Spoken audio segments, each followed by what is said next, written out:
Itong na raid ninyo na isang warehouse last February 5, if I'm not mistaken, na may kakayahan na sila po ay gumawa ng sigarilyo 150 million pesos worth a day. Tapos sa kabuuan, 4.5 billion pesos worth of cigarettes sa isang taon, no, since it started operating of January lang this year.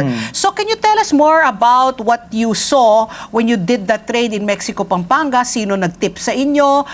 Sino mga nasa likod nito? Anong mangyayari na ngayon sa mga may nakasuhan na ho ba? Kayo na po magkwento, Attorney Chris.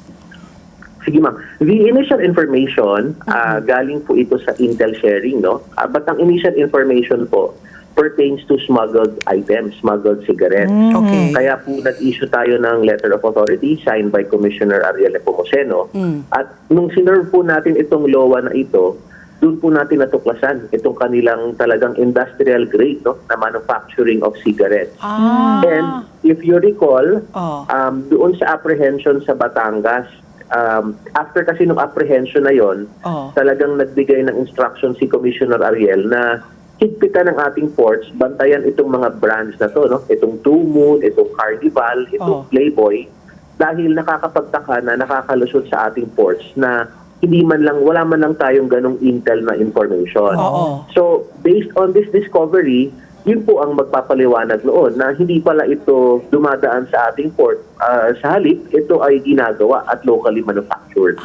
So, yun po yung paliwanag dito sa mga brands na ito na bakit nagmumukha siyang nakakalusot sa ating mga ports, no? At mukhang talagang smuggled ito. But ito, natuklasan na natin na dito pala ginagawa ang mga brands ng sigarilyo na ito. So your question, kung meron na pong nasampahan ng kaso, pinaubaya po natin sa CIDG, no?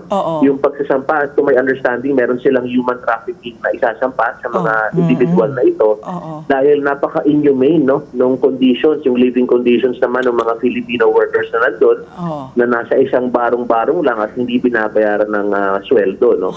So aside from that, hello? Yes, go ahead. Aside from that, we are also endorsing, no, yung pagsasampa ng kaukulang kaso under our new law, no, yung anti-economic sabotage law.